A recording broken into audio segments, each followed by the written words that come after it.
Martial, क्या quorum की संख्या पूरी है? अध्यक्ष महोदया जी, कॉरम की अभी गिनती की जा रही है। ठीक है।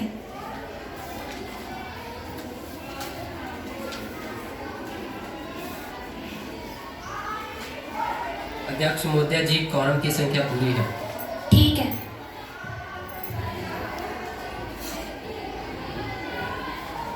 माननीय सभासदों, माननीय अध्यक्ष महोदया जी,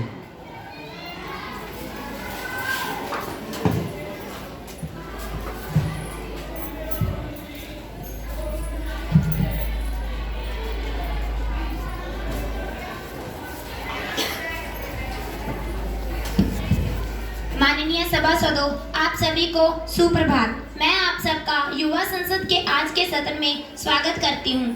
आशा करती हूँ कि आज का सत्र हम सबके लिए उपयोगी सिद्ध होगा। आज का सत्र हम शब्द ग्रहण अथवा प्रतिज्ञान से शुरू करेंगे। महासचिव महोदय।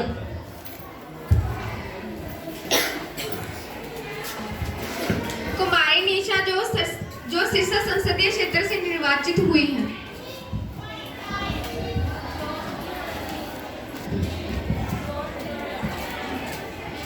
महोदय, आप शपथ ग्रहण करेंगे अथवा प्रतिज्ञान करेंगे? महोदय, मैं शपथ ग्रहण करूंगी। महोदय, आप किस भाषा में शपथ ग्रहण करेंगे? महोदय, मैं हिंदी भाषा में शपथ ग्रहण करूंगी।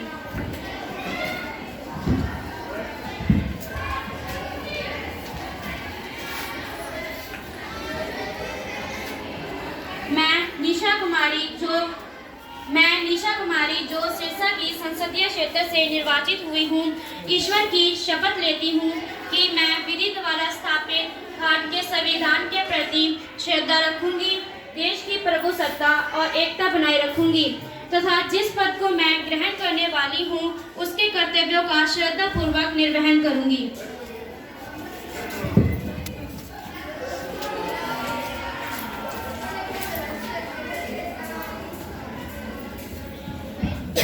कुमारी अमन जो हिसार संसदीय क्षेत्र से निर्वाचित हुई हैं।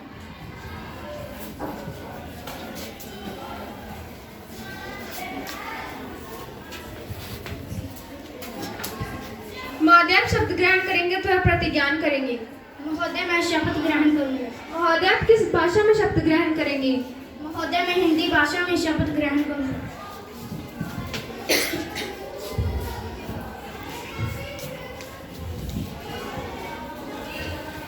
मैं अमनदीप कुमारी जो हिसार की सदस्य से क्षेत्र से निर्वाचित हुई हूँ, ईश्वर की शपथ लेती हूँ कि मैं विधि द्वारा स्थापित भारत के संविधान के प्रति श्रद्धा रखूंगी, देश की प्रभुसत्ता और एकता को बनाए रखूंगी तथा जिस पद को मैं ग्रहण करने वाली हूँ उसके कर्तव्यों का श्रद्धापूर्वक निर्वहन करूंगी।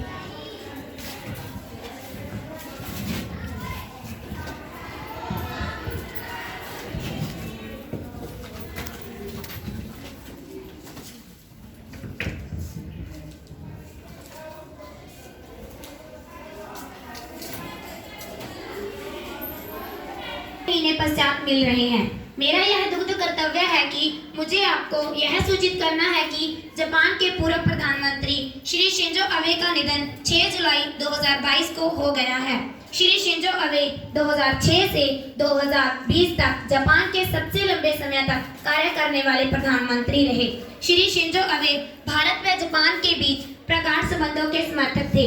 उनका मानना था कि एशिया के दोनों लोकतांत्रिक देश स्वाभाविक मित्र हैं तथा दोनों देशों के बीच संबंधों का दायरा 2007 में ये सभा 2007 में जापान के प्रधानमंत्री के रूप में भारतीय संसद में उनके संबोधन को स्मरण करती है। ये सभा श्री शिंजो अबे के निधन पर शोक व्यक्त करती है। इस दुख की घड़ी में उनका परिवार, सरकार तथा जापान के लोग अपनी गहरी संवेदना को प्रकट करते हैं। प्रधानमंत्री महोदय। माननीय अध्यक्ष महोदय, जापान के पूर्व प्रधानमंत्री श्री शिंजो अबे जी का निधन एक अत्यंत दुखद घटना है। उनके नेतृत्व में भारत जापान सहयोग एवं साझेदारी से आगे बढ़कर एक व्यापक सामरिक साझेदारी के रूप में विकसित हुए, जिसमें औद्योगिक प्रतिस्पर्धा, निवेश एवं कौशल, डिजिटल साझेदारी एवं असैन्य परमाणु सहयोग जैसे क्षेत्र शामिल हैं। उनके नेतृत्व में दोनों देशों के बीच सुरक्षा को भी नया बल मिला है। श्री आबे जी को राजनीतिक मामलों के क्षेत्र में उनकी असाधारण सेवाओं उनकी असाधारण सेवाओं के लिए 2021 में पद्म भूषण में सम्मानित किया गया। उनके असामान्य निधन के कारण यहाँ जापान ने भी एक दूरदृष्टि नेता को खो दिया और भारत ने अपना सच्चा मित्र भी खो दिया। नेता प्रतिपक्ष। अध्यक्ष महोदय जी, जापान के पूर्व प्रधानमंत्री श्री शिंजो आबे का एक निधन अत्यंत दुखद घटना है। उनके मार्गदर्शन में एशिया प्रशांत क्षेत्र के माध्यम से क्वाड के माध्यम से सुरक्षा को एक नया आयाम मिला है। उनका मानना था कि हमारे विपक्ष हमारे ही नहीं पूरी दुनिया के हित में है। राजनीतिक परिदृश्य तथा तेजी से हो रहे बदलाव की गहरी समझ थी। आपने आत्मीयता, बुद्धिमत्ता, व्यक्तिगत गंभीरता की सादगी तथा आपने राजनीतिक सूझबूझ के लिए सदैव याद की जाएंगी। सदस्यगण अपना गहरा शोक प्रकट करने के लिए कुछ क्षणों के लिए मौन खड़े होंगे। खड़े हो गए।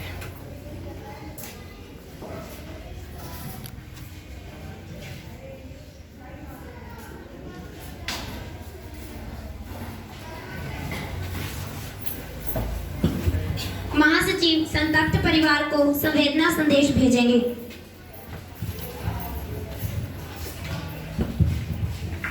महोदय, शोक संवेदना संदेश भेजा जा रहा है। प्रधानमंत्री महोदय नए मंत्रियों से परिचय करवाएंगे।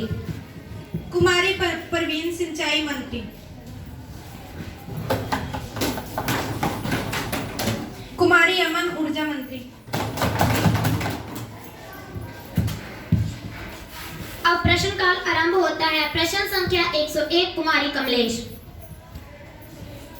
ना मस्जिद की बात हो ना शिवालयों की बात हो, ना मस्जिद की बात हो ना शिवालयों की बात हो, प्रजा बेरोजगार है पहले निवालों की बात हो।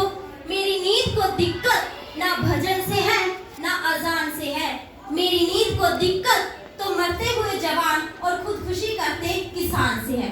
अध्यक्ष महोदय, मैं आपके माध्यम से किसानों की बढ़ती संख्या और बढ़ती आत्महत्या के मामलों को मद्देनजर रखते हुए कृषि मंत्री जी से जानना चाहूंगी कि किसानों की लगातार बढ़ती समस्याओं के लिए क्या नीतियां बनाई गई हैं? क्या कर्ज माफी ही किसानों की समस्याओं का असली समाधान है? स्पष्ट करें। कृषि मंत्री महोदय। मैं आपके माध्यम से सभी को बताना चाहूंगी कि हमारी सरकार किसानों के सुधार के लिए लगातार प्रयास कर रही है, जिसमें प्रमुख है फसलों के लिए विशेषकर हेल्थ कार्ड योजना, बीमा योजना, किसान क्रेडिट कार्ड योजना, कम ब्याज पर कर्ज की व्यवस्था और साथ ही एमपी हो चुके 1 लाख किसानों को कर्ज माफ किया गया, जिससे किसानों का करोड़ों का फायदा हुआ। अध्यक्ष महोदय, पिछली बार हमारी सरकार किसानों को 100% फसल बर्बादी पर 50% का मुआवजा दे रही थी, किंतु अब हमारी सरकार 35% फसल बर्बादी पर किसानों को 100% का मुआवजा दे रही है। मैं समझती हूँ कि कर्ज की समस्या किसानों की सभी समस्याओं का जड़ है, इसलिए किसानों को कर्ज माफी से बेहद हद तक राहत मिल सकती है। किसानों की राजनीति पर परिश्रम करने वालों, जरा लहराती फसलों पर नजर डालो, जरा लहराती फसलों पर नजर डालो। प्रश्न संख्या 102 कुमारी खुशबू। महोदय जी, मैं वित्त मंत्री से जानना चाहूंगी कि जीएसटी जैसे पेचीदा बिलों को पास करने से पहले सरकार ने क्या तैयारियां की हैं? क्या यह महंगाई की समस्या की ओर धकेलने का प्रयास नहीं है? स्पष्ट करें। वित्त मंत्री महोदय। माननीय अध्यक्ष महोदय, मैं विपक्षी दल को यह बताना चाहूंगी कि जीएसटी बिल हमारे लगातार प्रयासों का परिणाम है, जिसके अंतर्गत देश भर में सभी प्रकार के टैक्सों को समाप्त करके हमने एक देश एक टैक्स का सपना साकार किया है। इस टैक्स सुधार व्यवस्था से भारत की 2 अरब खराब दौलत की अर्थव्यवस्था को एकजुट किया जा सका। अध्यक्ष महोदय, मैं विपक्षी सांसद से उठाए गए प्रश्नों का उत्तर देना चाहूंगी। सभी राज्यों और केंद्र शासित प्रदेशों में स्टील जीएसटी कानून बनाने के निर्देश किए गए हैं। जीएसटी के अंतर्गत आने वाले सभी खाद्य और दैनिक उपयोग में आने वाली 3000 वस्तुओं और उन पर लगने वाले सर्विस टैक्स का श्रेणीवार विभाजन बंद कर दिया गया है ताकि किसी को कोई असुविधा न हो। मैं उन्हें बताना चाहूंगी कि जीएसटी लागू होने से महंगाई नहीं बढ़ी बल्कि दैनिक जीवन में जैसे अनाज, दूध, नमक, सब्जी, बिजली आदि सस्ते हो गए हैं। इस व्यवस्था को लागू करने का एक ही लक्ष्य है, महंगाई को कम करना, व्यापार विनिमय को सरल बनाना तथा अर्थव्यवस्था को मजबूत करना। जीएसटी जैसे बिलों को महान उपलब्धि बताकर अपनी पीठ थपथपा ली हो, किंतु उन छोटे व्यापारियों का क्या होगा जो कंप्यूटर की जानकारी नहीं रखते और उनका कारोबार ठप हो रहा है, जिससे बेरोजगारी का खतरा बढ़ रहा है और बेचारा देश का किसान उस पर तो दोहरी मार पड़ रही है। खाद, कीटनाशक और कृषि जैसे उपकरणों के दामों में 10 से 12% की वृद्धि हुई है और बेचारा किसान निराशा की भंवर में डूब गया है। खुद को किसानों और मजदूरों का हमदर्द बताने वाली सरकार ने आखिर इन संवेदनशील मामलों पर ध्यान क्यों नहीं दिया है? स्पष्ट करें। अध्यक्ष महोदय, हमारी सरकार किसानों व मजदूरों की समस्या से अनजान नहीं है, इसलिए हमारी सरकार ने जीएसटी काउंसिल का गठन किया है ताकि किसानों को राहत दी जा सके। फर्टिलाइजर पर लगने वाले 12% टैक्स को घटाकर 5% कर दिया गया है। इसके साथ ही कृषि उपकरणों व बीजों को जीएसटी से मुक्त कर दिया गया है। अध्यक्ष महोदय, व्यापारियों के हितों को देखते हुए समीक्षा के साथ छूट की गई है। 20 लाख या उससे कम कंप्यूटर चलाने वाले व्यापारियों को जीएसटी से मुक्त कर दिया गया है। कुमारी सोना। अध्यक्ष, रोजगार मंत्री से जानना चाहूंगी कि लोगों में दिन प्रतिदिन बेरोजगारी बढ़ रही है, दूसरी तरफ महंगाई इतनी बढ़ चुकी है कि लोगों में असंतोष फैला है, तो क्या आपकी सरकार लोगों को रोजगार के अवसर प्रदान करने, बेरोजगारी को समाप्त करने अथवा महंगाई को रोकने के लिए कोई उपाय कर रही है? यदि हाँ, तो वह कैसे? स्पष्ट करें। श्रम एवं रोजगार मंत्री महोदय। अध्यक्ष महोदय जी, मैं आपके माध्यम से विपक्षी दल को यह स्पष्ट करना चाहती हूँ कि हमारी सरकार बेरोजगार को कम करने अथवा रोकने के बहुत सारे प्रयास कर रही है। अनेकों फैक्ट्रियां खुलवाई जा रही है ताकि कम पढ़े या अनपढ़ लोगों को रोजगार के अवसर प्रदान हो। अध्यक्ष महोदय जी, इसी के साथ हमारी सरकार नई तकनीकों को चला रही है, छोटे उद्योगों का निर्माण करवा रही है जिसमें कम पूंजी पर लोगों को रोजगार मिल सके, यह श्रम प्रदान हो। अध्यक्ष महोदय जी, इसी के साथ हमारी सरकार बढ़ती महंगाई को मद्देनजर रखते हुए रोकने के बहुत सारे प्रयास कर रही है। अध्यक्ष महोदय जी, बढ़ती महंगाई को रोकने के लिए लोगों में अपने आप की जागरूकता लाना जरूरी है ताकि हम बढ़ती महंगाई को रोक सके। अध्यक्ष महोदय जी, ये आशा की जाती है कि बहुत जल्द इन प्रयासों को सफलता प्राप्त हो जाएगी। प्रश्न संख्या 104 कुमारी मंत्री। माननीय अध्यक्ष महोदय जी, मैं आपके मंत्री से माध्यम से ऊर्जा मंत्री से यह पूछना चाहती हूँ कि बिजली की किल्लत ने ग्रामीण इलाकों के बच्चों को भविष्य में अंधकार में डाल दिया है। सरकार बिजली आपूर्ति को पूरा करने के लिए क्या क्या ठोस कदम उठा रही है? स्पष्ट करें। ऊर्जा राज्य मंत्री महोदय।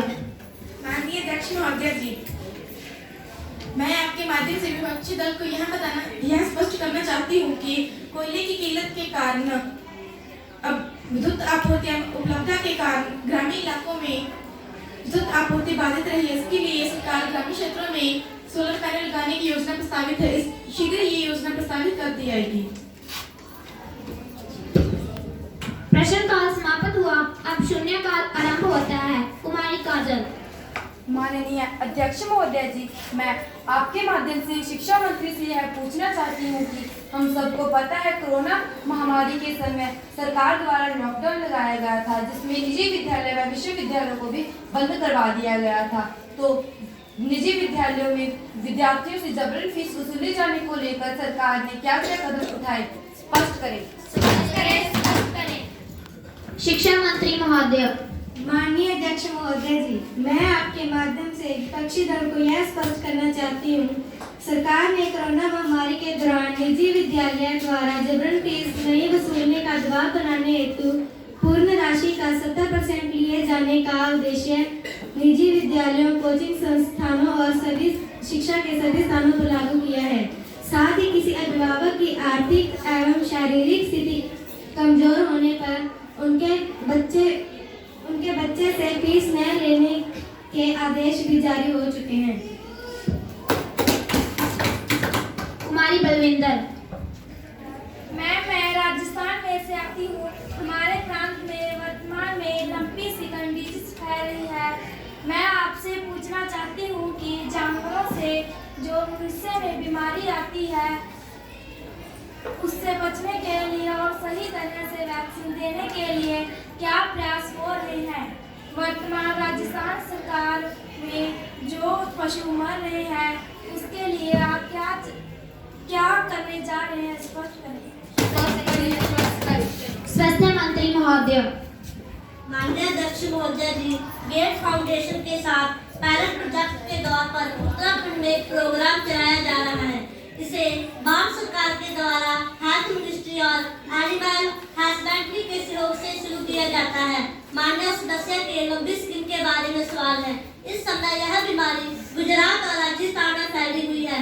आज हमारी टीम राजस्थान में है। पिछले समय भी एक टीम गई थी। भोपाल में हमारी एक फैक्ट्री है। सेंट्रल गवर्नमेंट की टीम इस समय राजस्थान में है। हम मदद करते हैं। इसमें 60% भारत सरकार देगी और 40% प्रदेश सरकार देगी। स्पष्ट करें। कुमारी हेमा। अध्यक्ष महोदय, हमारे देश में 1 मिनट में 1 ट्रक प्लास्टिक समुद्र में फेंका जा रहा है। प्लास्टिक में एथिलीन ऑक्साइड, जाइलिन और बेंजीन जैसे केमिकल का इस्तेमाल किया जा रहा है। इससे गंभीर बीमारियां हो सकती हैं। समुद्र में फेंकने की वजह से मछलियां छोटे प्लास्टिक के टुकड़े खा लेती हैं। इससे कैंसर होने का भय पैदा हो गया है। समुद्र में मछलियों के प्लास्टिक खाने के कारण लोगों में कैंसर होने का खतरा बढ़ रहा है। मछलियों के पेट में प्लास्टिक न जाए और कैंसर जैसी बीमारियां ना हो, इसके लिए सरकार ने लोगों में अवेयरनेस लाने के लिए क्या कोई उपाय किया है? पर्यावरण मंत्री महोदय। माननीय सदस्य का सवाल अच्छा है। माननीय प्रधानमंत्री जी ने कैंपेन चलाया है कि सिंगल प्लास्टिक यूज नहीं करना है। लोग ही कहे से no to single use plastic. दूसरा काम यह किया कि प्लगिंग करके एक नई कल्पना दी है। जॉगिंग करते समय या टहलते समय कहीं भी पॉलीथीन दिखे तो उसे उठाएं। आज बिखरा हुआ प्लास्टिक ही कचरा की मुख्य समस्या है। The problem is with uncollected waste, that is the problem uncollected ना रहे। इसलिए लोगों की आदतें बदलने का भी मुद्दा है। मैं माननीय मंत्री जी जय जानना चाहूंगी कि हमारे प्रधानमंत्री जी ने 15 अगस्त 2019 को reducing of single use plastic की बात कही थी। हम लोग ग्रामीण क्षेत्र से आते हैं और यहाँ ग्रामीण क्षेत्र से ज्यादा संसद है, शहर में भी है। हमारे जो छोटे व्यापारी, वेजिटेबल सेलर, स्मॉल रिटेलर्स हैं, जब यह प्लास्टिक बैन होगा तो आपके द्वारा कोई क्लियर डायरेक्शन तथा उनके लिए नए छोटे कैरी बैग्स के बारे में आप क्या बताएंगे, जिससे छोटे व्यापारियों को, फूड कंपनीज को बैन प्लास्टिक का प्रयोग ना करना पड़े? अध्यक्ष महोदय, हम सभी जहाँ बैठे हैं, बचपन में हम सब्जी मार्केट या बाजार में जाते हैं तो कपड़े का थैला लेकर जाते हैं, लेकिन 30-40 सालों में लोग इसे भूल चुके हैं। हर जगह प्लास्टिक की पन्नी का इस्तेमाल होता है, तो यह एक आदत सी बन गई है। हमें इस आदत को रिस्टोर करना है और कपड़े की थैली का प्रयोग करना है। दैट इज रीयूजेबल, कितनी बार भी यूज करें। टेक्सटाइल मिनिस्ट्री तो बहुत खुश होगा अगर प्लास्टिक की बजाय कपड़े की थैली का प्रयोग होगा। अल्टरनेटिव प्लास्टिक्स हैं, इसके लिए भी एक्सपर्ट संस्था काम कर रही है। अनेक लोगों ने कई टेक्नोलॉजी लाए हैं और अल्टरनेटिव प्लास्टिक का इस्तेमाल कर रहे हैं, लेकिन सिपेट संस्था एक शिखर संस्था है जो इन सभी को देखती है कि कौन सी टेक्नोलॉजी सब जगह प्रचलित होगी, इसको देखते हैं। मैं सरकार को 2 सुझाव भी देना चाहती हूँ। अभी हाल ही में हमारे तेलंगाना के मुख्यमंत्री ने 30 दिन में गांव को क्लीन करने का कार्यक्रम किया था। उसमें एक कलेक्टर ने ऐसा किया कि जो व्यक्ति 1 किलो प्लास्टिक लेकर आएगा उसको 1 किलो चावल दिया जाएगा, 1 किलो प्लास्टिक के बदले 1 किलो राइस। अब उस गांव में प्लास्टिक इतना कलेक्ट हो गया है कि ब्लेजर में प्लास्टिक नहीं मिल रहा। अभी हाल ही में हमने उस कलेक्टर को दिल्ली में बुलाया है, सीमित की बैठक में उनका प्रेजेंटेशन भी करवाया जाएगा। आपका सुझाव बहुत अच्छा है। आपने कहा कि तेलंगाना नंबर 1 है, पर मैं चाहती हूँ भारत का हर राज्य नंबर 1 पर आए, ऐसी कंपटीशन होनी चाहिए। अब शून्यकाल समाप्त होता है। कुमारी सोना काम रोको प्रस्ताव पर सदन से अनुमति मांग सकती है। अध्यक्ष महोदय जी, मैं महंगाई पर चर्चा के लिए काम रोको प्रस्ताव पेश करने की अनुमति चाहती हूँ। माननीय सभासदों, कुमारी सोना ने महंगाई पर चर्चा के लिए काम रोको प्रस्ताव प्रस्तुत किया है। प्रश्न यह है कि कुमारी सोना को काम रोको प्रस्ताव की अनुमति दी जाए। जो सदस्य प्रस्ताव के पक्ष में है वह सदस्य हाँ कहेंगे। काम रोको प्रस्ताव की अनुमति दी जाती है। मेरा अनुरोध है कि सदन महंगाई के मुद्दे पर चर्चा के लिए सदन की आगे की कार्रवाई को रोक दिया जाए और इस विषय पर चर्चा की जाए।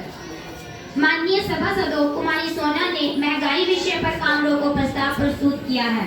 जो सदस्य प्रस्ताव के पक्ष में है वे अपना हाथ उठाकर सहमति दे सकते हैं। महासचिव जी, पक्ष के सदस्यों की गिनती की जाए। अध्यक्ष जी, गिनती कर ली गई है। जो इस प्रस्ताव के विपक्ष में है वे भी अपना हाथ उठाकर असहमति दे सकते हैं। महासचिव जी, विपक्ष के सदस्यों की गिनती की जाए। अध्यक्ष जी, गिनती कर ली गई है। मार्शल रिपोर्ट प्राप्त की जाए।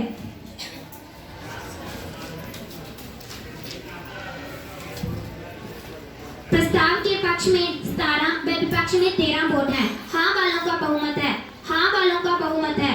हाँ वालों का बहुमत है।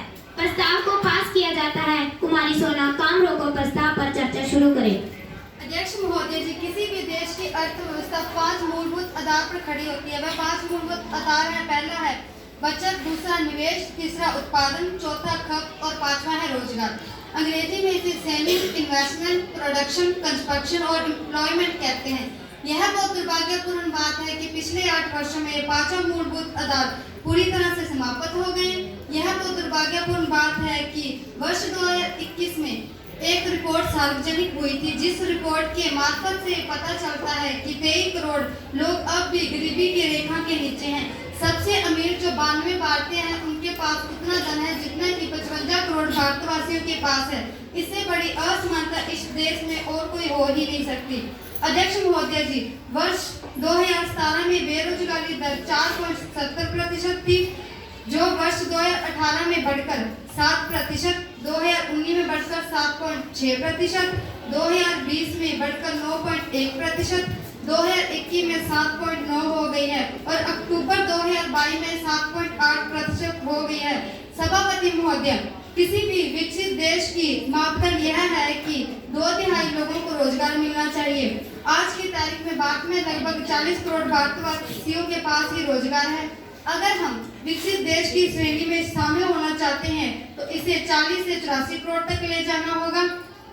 मैं ये दुर्भाग्यपूर्ण बात कहना चाहूंगी कि सरकार के पास इसे 40 से 84 करोड़ तक ले जाने के लिए कोई रणनीति नहीं है।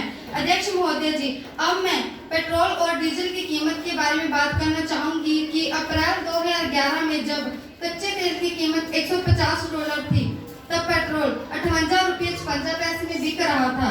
लेकिन अब जब जुलाई 2022 में कच्चे तेल की कीमत $98.94 हो गई है, तो पेट्रोल 56 रुपये 72 पैसे में बिक रहा है। 1 मार्च 2014 को एलपीजी सिलेंडर की कीमत 410 रुपये थी, जो कि अब 2022 में 1300 रुपये हो गई है। अगर आपकी सरकार गरीबों के ऊपर इतना बोझ डालती है तो गरीब लोग महंगाई में ही डूब जाएंगे।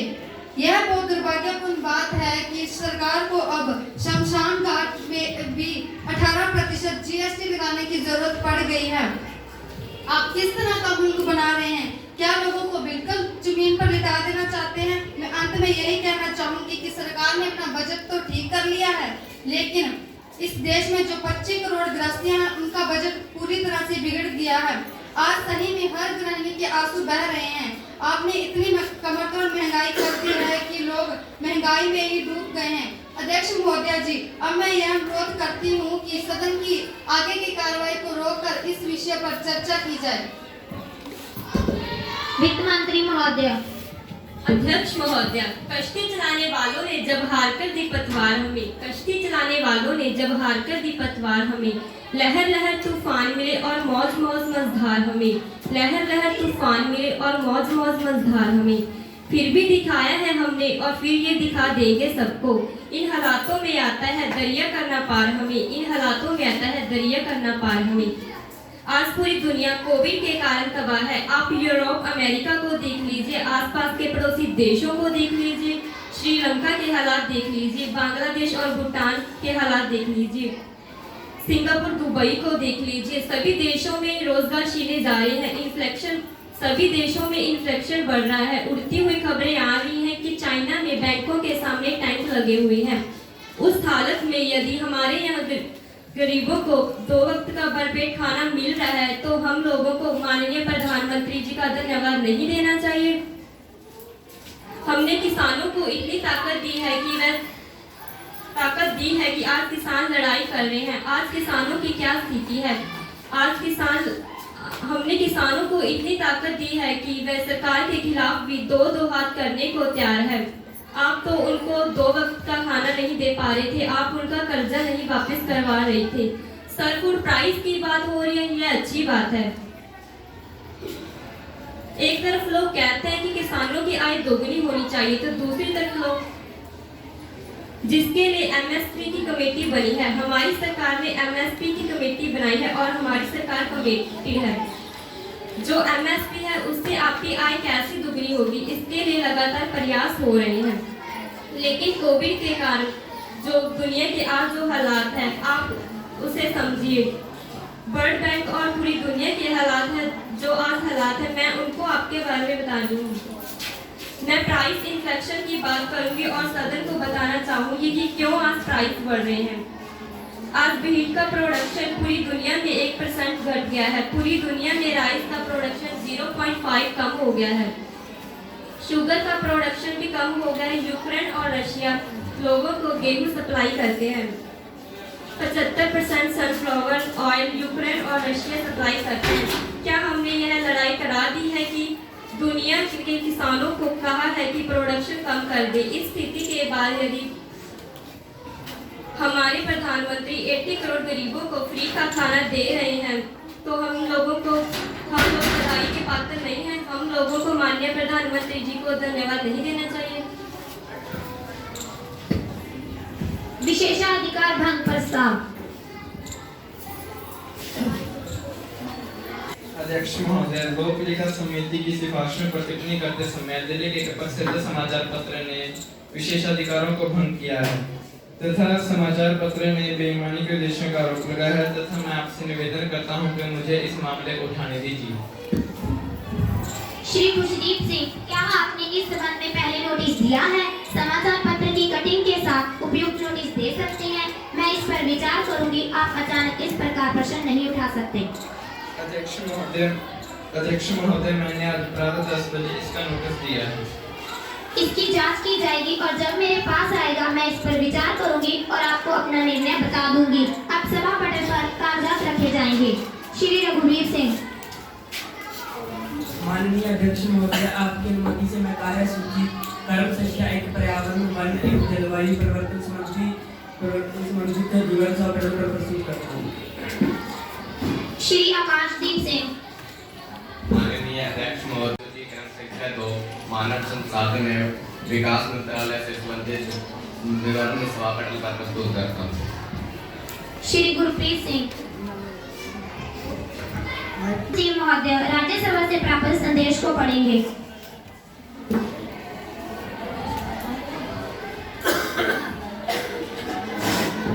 महोदय, मुझे युवा संसद की राज्यसभा के महासचिव से प्राप्त संदेश की सूचना देनी है। संसद की राज्यसभा के प्रक्रिया अथवा कार्य संचालन विभाग के अनुसार मुझे SC/ST परमिशन आरक्षण विधेयक 2022 के प्रति संलग्न करने निर्देशक हुआ है जो राज्यसभा द्वारा 2022 को ही बैठक में पारित हुआ था। महासचिव जी राज्यसभा द्वारा पारित किए गए रूप में एक प्रति सभा पटल पर रखेंगे। महोदय, मुझे SC/ST परमिशन आरक्षण विधायक 2022 के प्रति संलग्न करने का निर्देशक हुआ है जो राज्यसभा द्वारा 2022 को ही बैठक में पारित हुआ था। मैं राज्यसभा द्वारा पारित SC/ST प्रमोशन आरक्षण विधेयक की एक प्रति सभा पटल पर रखती हूँ। अब ध्यान आकर्षक प्रस्ताव रखे जाएंगे। कुमारी खुशबू। जिस तरह से दिल्ली NCR या देश के अन्य राज्य चाहे पंजाब, हरियाणा या उत्तर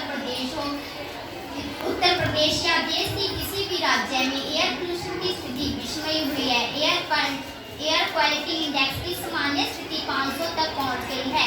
यह एक डिजेशन वाली सिचुएशन पहुंच गई है, जिसके कारण दिल्ली के स्कूल बंद करने पड़े और दिल्ली के बच्चों को घरों में ही रहना पड़ा। लोगों को सड़कों पर निकलते समय तमाम तरह की परेशानियां उत्पन्न हुई, उनकी आंखों में जलन होने लगी और काफी फ्लाइटें भी कैंसिल करनी पड़ी। कहीं ना कहीं इसका व्यापक प्रभाव जनमानस पर पड़ा है। महोदय, यह न केवल हमारे स्वास्थ्य के लिए जानलेवा हो रही हैं, बल्कि हमारी GDP को भी इफेक्ट कर रही हैं।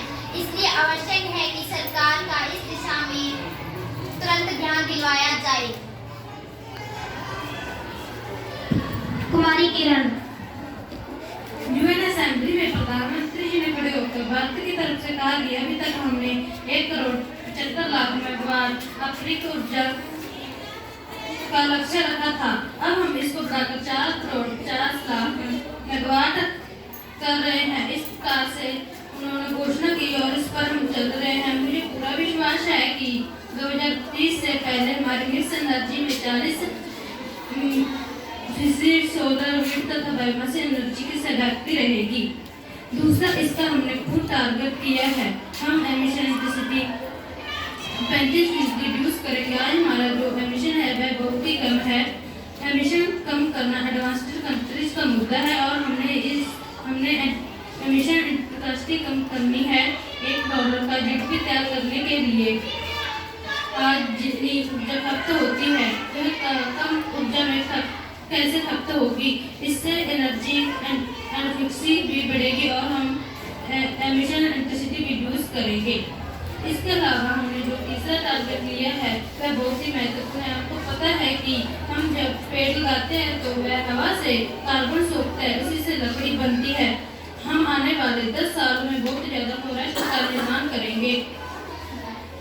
फॉरेस्ट के लिए हमने बहुत बड़ा उद्देश्य रखा है। दुनिया में किसी ने जंगल बढ़ाने के लिए इतना बड़ा उद्देश्य नहीं रखा है। मुझे खुशी है कि पिछले 4 सालों में हमने देश में ग्रीन कवर लगभग 13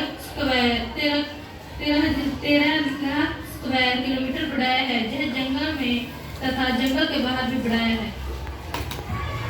मैं जानना चाहूंगी कि आपने पराली के लिए क्या किया है। हमने पराली के लिए क्या किया? पिछले 2 सालों में हमने 11 करोड़ रुपए उसके लिए दिए हैं। 50% सब्सिडी पर मशीन किसानों को उपलब्ध करवाई और बाकी जगह कोऑपरेटिव सोसाइटी में मशीन दी है ताकि वह उसको पराली के लिए हायर करे। यह भी है कि मन में अच्छा रखो तो कुछ ना कुछ अच्छा ही होगा। इसलिए मैं फिर से सबको बहुत बधाई देना चाहती हूँ कि आपने बहुत अच्छे मुद्दे उठाए। जैसे मैंने कहा कि लिखित जो है उस पर पूरा विचार होगा। जय आपको नीचे दस्ता करती हूँ। कार्य आरंभ होते हैं। सदन ऊर्जा संरक्षण विधेयक 2022 पर विचार करेगा। माननीय ऊर्जा मंत्री जी। महोदय, मैं ऊर्जा संरक्षण संशोधन विधेयक पर सदन की अनुमति चाहती हूँ। सभापति महोदय, पिछले 1 दशक में दुनिया के ऊर्जा क्षेत्र में काफी बदलाव आया है। यह बदलाव आने का एक प्रमुख कारण यह है कि दुनिया के सामने एनवायरनमेंट चैलेंज आ गए हैं। हमारा पर्यावरण खतरे में आ गया है क्योंकि क्लाइमेट चेंज हो रहे हैं। सभी देश इससे वाकिफ है। सभी देशों ने मिलकर यह निर्णय लिया है कि हमें तुरंत कार्यवाही करनी होगी ताकि ग्लोबल वार्मिंग कम करे और क्लाइमेट चेंजिंग भी कम हो। क्लाइमेट चेंजिंग का एक प्रमुख कारण यह है कि जो एमिशंस होते हैं, carbon dioxide emissions, green house gas emissions global warming के कारण है। इसके फलस्वरूप एक मूवमेंट रिन्यूएबल एनर्जी की तरफ प्रारंभ हुआ है, एक ऐसी एनर्जी की तरफ जिसमें कि एमिशंस नहीं होते। यह रिन्यूएबल एनर्जी है या क्लीन एनर्जी, इसकी तरफ एक मूवमेंट प्रारंभ हुआ है। COP21 पेरिस में सभी देशों ने प्लेज किया, हम लोगों ने भी प्लेज किया। हम लोगों ने वादा किया कि वर्ष 2030 तक हमारी बिजली उत्पादन क्षमता का 40% हम क्लीन सोर्सेस से करेंगे, यानी कि रिन्यूएबल एनर्जी से करेंगे। उसे नॉन फॉसिल कहा गया है, जिसमें कि एमिशंस ना हो। एक रिन्यूएबल एनर्जी होता है, सोलर है, हाइड्रो है, विंड है, बायोमास है। यह रिन्यूएबल एनर्जी है और एक क्लीन एनर्जी सोर्सेज होता है, जैसे कि न्यूक्लियर पावर। तो हम लोगों ने कहा हमारी विद्युत उत्पादन क्षमता का 40% वर्ष 2030 तक नॉन फॉसिल फ्यूल से हो जाएगा। उसमें हम एक प्रावधान यह कर रहे हैं, जहां फॉसिल फ्यूल इस्तेमाल करते हैं, फॉसिल फ्यूल वेस्ट इनपुट के लिए इस्तेमाल करते हैं, जैसे कि कोक का इंपोर्ट करके स्टील बनाने के लिए इस्तेमाल करते हैं और ग्रे अमोनिया का इंपोर्ट करके फर्टिलाइजर बनाने के लिए इस्तेमाल करते हैं। उसको हम देश में बने हुए ग्रीन हाइड्रोजन और देश में बने हुए ग्रे अमोनिया से रिप्लेस करेंगे। महोदया, अमेंडमेंट में दूसरा प्रावधान यह है कि हम कार्बन मार्केट ला रहे हैं। कार्बन मार्केट का अर्थ है जितनी भी डेवलप्ड कंट्री है वह कार्बन मार्केट लाती है। इसका मुख्य कारण यह है जो जितनी मेजर इंडस्ट्री है या मेजर कंज्यूमर्स है उसको आप प्रिस्क्राइब कर सकते हैं कि साहब आपका ऊर्जा का जो कंजप्शन है उसका इतना प्रेशर आपको नॉन फॉसिल फ्यूल से करना होगा, यानी कि ऐसे स्रोतों से करना होगा जो कि एमिशंस ना कर रहे हो, रिन्यूएबल सोर्सेज से करना होगा। हम बिल में जो अमेंडमेंट लाए हैं उसमें मॉडर्न पावर सिस्टम के निर्माण का एक प्रावधान कर रहे हैं। हम उसमें एक प्रावधान यह कर रहे हैं, जैसे मिडिल क्लास का मकान है वह 900 स्क्वायर या 1200 स्क्वायर फीट का है तो वह मिडिल का है। जैसे बड़े बड़े मकान बन रहे हैं, रेजिडेंशियल फ्लैट बन रहे हैं, आजकल ग्रीन बिल्डिंग का कंसेप्ट निकला है। हम ग्रीन बिल्डिंग को भी सस्टेनेबल में मॉडिफाई कर रहे हैं। तो ग्रीन यह हुआ कि हमारा जो कंजप्शन है इस प्रकार से किया, जो हमारा कंजप्शन वह कम किया है। महोदय, मेजर अमेंडमेंट यही है, जैसा कि हमने कहा कि हमारे ऊर्जा क्षेत्र में काफी बदलाव आया है। पहले हमारा देश पावर डेफिसिट था, आज पावर सरप्लस हो गया है। अध्यक्ष महोदय, यह जो अमेंडमेंट्स है यह इसे आधुनिक बनाने की योजना है। धन्यवाद। प्रस्ताव पेश किया गया है कि ऊर्जा संरक्षण विधेयक पर सदन में विचार किया जाए। कुमारी खुशी। माननीय ऊर्जा मंत्री जी ने जो दुनिया की चिंता व्यक्त की है, चाहे वह क्लाइमेट चेंजेस की बात हो, ग्लोबल वार्मिंग की बात हो या कार्बन एमिशन की बात हो, आज भारत में, पूरी दुनिया में भारत की जिस पहल से अपने बिल को प्रस्तुत करते हुए उन्होंने अपनी अभिव्यक्ति की है, मैं उसके समर्थन में बोलने के लिए खड़ी हुई हूँ, क्योंकि यूएसए का आज भी योगदान 25% है। यूरोपियन यूनियन के जो 19 देश हैं उसमें उनका योगदान 22% है। चाइना का आज भी 13% है और भारत का तो केवल 3% ही है। इसके बावजूद भी 1.5 से ज्यादा ग्लोबल वार्मिंग टेम्परेचर ना बढ़ने पाया। इसकी प्रतिस्पर्धा पहले दुनिया के नेताओं को थी, जो कि आज प्रधानमंत्री जी को है। यह विश्व के कल्याण के लिए स्वाभाविक है। यह हमारी रिपोर्ट नहीं है, बल्कि यह वर्गमूल की रिपोर्ट है। 1850 से लेकर 2019 तक कार्बन एमिशन 4% से ऊपर नहीं गया। मैं धन्यवाद दूंगी कि इस बिल में खासतौर पर ग्रीन बिल्डिंग की बात की गई है। ग्रीन बिल्डिंग का मतलब यह नहीं है कि केवल एनवायरनमेंट पर नेगेटिव इम्पैक्ट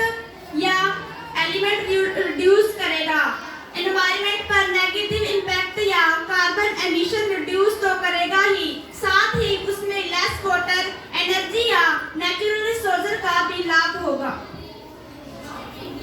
महोदय, इस सरकार द्वारा भी रिन्यूएबल एनर्जी के क्षेत्र में सोलर द्वारा ऊर्जा उत्पादन के क्षेत्र में कार्य किया जा रहा है, लेकिन दुर्भाग्य है कि केंद्र सरकार के अधीन और ऊर्जा संरक्षण विधेयक द्वारा बनाए गए ब्यूरो ऑफ एनर्जी एफिशिएंसी की उदासीनता और भ्रष्टाचार के चलते सोलर से ऊर्जा उत्पादन के क्षेत्र में वे तमाम कंपनियां कूद पड़ी हैं जिनके पास इस क्षेत्र और ऊर्जा बचत का कोई ज्ञान ही नहीं है।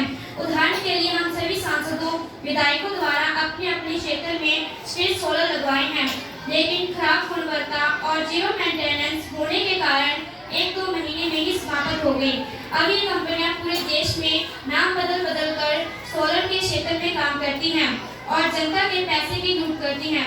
मैं माननीय मंत्री जी से जानना चाहूंगी कि क्या इस प्रकार की कंपनियों के खिलाफ कितनी शिकायतें प्राप्त हुई हैं और उनके खिलाफ मंत्री जी ने क्या कार्रवाई की है, इसका अपने उत्तर में जरूर उल्लेख करें। मैं इस संबंध में कुछ सुझाव भी देना चाहूंगी।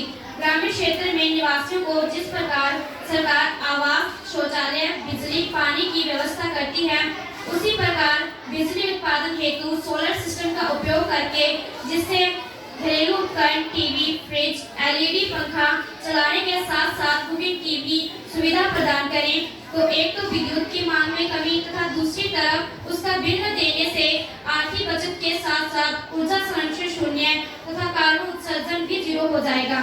अंत में अपनी बात समाप्त करने से पहले मेरी सरकार से मांग है कि प्रदूषण को रोकने के लिए जिस प्रकार से सरकार ने प्लास्टिक बैग पर प्रतिबंध लगाया है, उसी प्रकार से बाजार में बिकने वाले अधिक ऊर्जा शोषित करने वाले विद्युत उपकरणों के ऊपर भी प्रतिबंध लगाया जाना चाहिए। साथ ही इनके द्वारा मानक के अनुरूप गैस उत्सर्जन की जांच समय पर की जानी चाहिए। उन सभी सदस्यों की आभारी हूँ जिन्होंने विधेयक का समर्थन किया, वे उनकी भी आभारी हूँ जिन्होंने रचनात्मक आलोचना की। समाप्त होता है। दूसरे वाचन की बहस 3 नवंबर 2022 को होगी। अब सदन और गैर सरकारी सदस्यों के संकल्प पर सदन में विचार किया जाएगा। कुमारी जशनप्रीत कौर अपना संकल्प प्रस्तुत करें।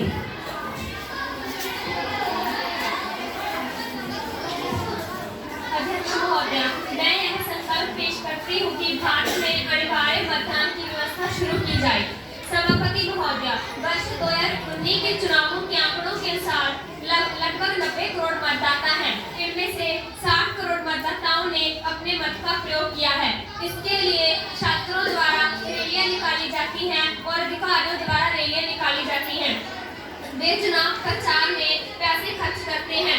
मेरा इसमें स्पष्ट मानना है कि अगर अनिवार्य मतदान कर दिया जाए तो जो सैकड़ों रुपए खर्च हो रहे हैं वह गरीब कल्याण की योजनाओं में लगाए जाएंगे। ये सदस्य कुमारी जशनप्रीत जी, जिनका ये विधायक है, ने अपनी संवेदनशील भावनाओं से सदन को अवगत कराया है और अनिवार्य मतदान के लिए अनुरोध किया है। मैं इस संदर्भ में कहना चाहूंगी कि कहीं ऐसा ना हो कि ऑपरेशन तो हो गया लेकिन मरीज मर गया। कहीं ऐसा ना हो कि लोकतंत्र में कुछ आक्रोश सा आ जाए, लेकिन काफी बातें अच्छी थी लेकिन अनसत्य बातें थी। इनकी भावनाएं बहुत अच्छी थी, इनकी भावनाओं की मैं इज्जत करती हूँ। इनकी भावनाएं लोकतंत्र को मुकम्मल करने की थी। उनका आशय ये है कि अनिवार्य मतदान होगा तो ही रिजल्ट आएगा और वही सही में बहुमत वाला रिजल्ट आएगा। मैं इस मामले में कहना चाहूंगी कि अब जब 68% तक मतदान होने लगा है और आपका जोर अनिवार्य पर कम है, आपका आग्रह इस बात पर है कि लोग ज्यादा मतदान करें। इसलिए मैं सदन को आश्वस्त करना चाहूंगी कि जब लोग 12 रुपये के बीमा से लाभान्वित होंगे, 330 रुपये के बीमा से लाभान्वित होंगे और आयुष्मान कार्ड से लाभान्वित होंगे, उज्ज्वला गैस सिलेंडर से लाभान्वित होंगे, तो वह अपने आप वोट देने आएंगे। कई स्तरों पर मनी पावर या मसल पावर अन्य तरीकों से मतदाताओं को डरा धमकाकर जब पैसे के बल पर मतदान केंद्रों में न जाने पर विवश कर दिया जाता है, उनको अनिवार्य मतदान हो जाएगा तो सरकार भी उसकी व्यवस्था करेगी और चुनाव आयोग भी इसकी व्यवस्था करेगा। चाहे दिव्यांग मतदाता हो या प्रेगनेंसी के समय हमारी बहनें मतदाताएं हो, उनको गाड़ी भेजकर मतदान केंद्रों पर लाने की व्यवस्था की गई है। इस तरह से सुविधा सुविधाएं बढ़ाई जा रही हैं। मैं कहती हूँ कि आज इस तरह से सुविधाएं बढ़ाई गई हैं, अगर यह अनिवार्य होता है तो और ज्यादा सुविधाएं बढ़ाई जाएंगी और जितने पैसे अपव्यय हो रहे हैं इन चीजों में, जितना भी समय व्यतीत हो रहा है, वह समय और अपव्यय होने की बातें अब खत्म होंगी। इससे लोगों को व्यापक लाभ मिलेगा। महामारी में एक वैश्विक इस वैश्विक महामारी में एक वैश्विक नेतृत्व के रूप में प्रधानमंत्री जी उभर कर आए हैं और लोग कहेंगे कि हम सुरक्षित हैं तो क्यों न मतदान केंद्र तक जाएं। मैं उम्मीद करती हूँ कि जैसे जैसे गरीब कल्याणकारी योजनाएं लागू होंगी और लोगों में अपने वैश्विक नेता के प्रति श्रद्धा की भावना होगी तो उन्हें दोबारा लाने के लिए, रिपीट करने के लिए और अपने हक पाने के लिए ज्यादा संख्या में मतदान करेंगे। माननीय मंत्री जी से आग्रह है कि आप इस पर पुनः विचार करिए और इसको स्वीकार करके देश में अनिवार्य मतदान लागू करने की दिशा में कार्रवाई करने का काम कीजिए। मेरा आपसे यही आग्रह है कि मैं आपकी भावनाओं का सम्मान करती हूँ। आपकी भावनाएं बहुत अच्छी हैं, लेकिन जहाँ देश में जहाँ 80